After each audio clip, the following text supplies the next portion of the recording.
एक पहाड़ी राज्य के सुंदर गांव में लोग रहते थे।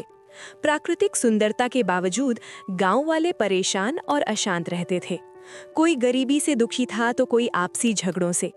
गांव के पास ही एक पहाड़ पर 3 साधु बरसों से तपस्या कर रहे थे। लोगों का मानना था कि उन साधुओं के पास जीवन का कोई ऐसा गहरा रहस्य है जिससे सारे दुख दूर हो सकते हैं।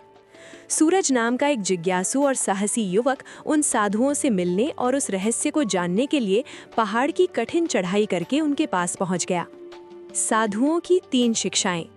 जब सूरज ने उनसे सुख का मार्ग पूछा तो तीनों साधुओं ने उसे अपनी शरण में ले लिया और एक एक करके उसे 3 महत्वपूर्ण पाठ सिखाए। पहला, त्याग का महत्व। पहले साधु ने सूरज को जंगल से लकड़ियां काटने और जड़ी बूटियां इकट्ठा करने जैसे छोटे कामों में लगा दिया।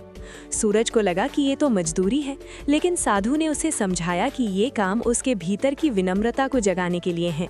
उन्होंने सिखाया कि जब तक मनुष्य अपने अहंकार और स्वार्थ का त्याग नहीं करता, तब तक उसके लिए ज्ञान के द्वार नहीं खुलते।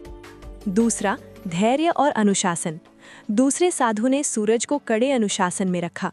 उसे सुबह 4 बजे ठंडे पानी में नहाना और घंटों ध्यान में बैठना पड़ता था। सूरज जब थक गया तो साधु ने उदाहरण दिया कि जैसे नदी की गहराई समझने के लिए लहरों के बीच स्थिर खड़ा रहना पड़ता है, वैसे ही जीवन की गहराई के लिए धैर्य और अनुशासन जरूरी है। तीसरा, आत्मज्ञान। तीसरा साधु अक्सर सूरज से पूछता, तुम कौन हो? सूरज जब अपना नाम या परिचय देता तो साधु उसे गलत बताते।